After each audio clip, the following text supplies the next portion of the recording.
வாழ்க தமிழ், வாழ்க உலகத்தார். நான் உங்கள் அன்பு தோழன் பா. மூவேந்திர பாண்டியன். நாளொரு திருக்குறள் வரிசைக்காக இன்று நான் உங்களை இன்முகத்தோடு வரவேற்கின்றேன். இன்றைய பொழுதில் நாம் பொருட்பாலில் 74வது அதிகாரமாக உள்ள நாடு என்ற அதிகார தலைப்பின் கீழ் அமையப்பெற்ற 734வது திருக்குறளை பற்றி அறிந்து சிந்தித்து செயலாற்ற காத்திருக்கின்றோம். நாடு என்பதற்கு நாட்டின் வளம் என்ற பொருளில் இந்த அதிகாரத்தின் தலைப்பு அமைக்கப்பட்டுள்ளது.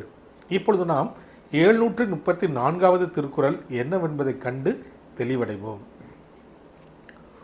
உரு பசியும் ஓவா பிணியும் செரு பகையும் சேராது இயல்வது நாடு.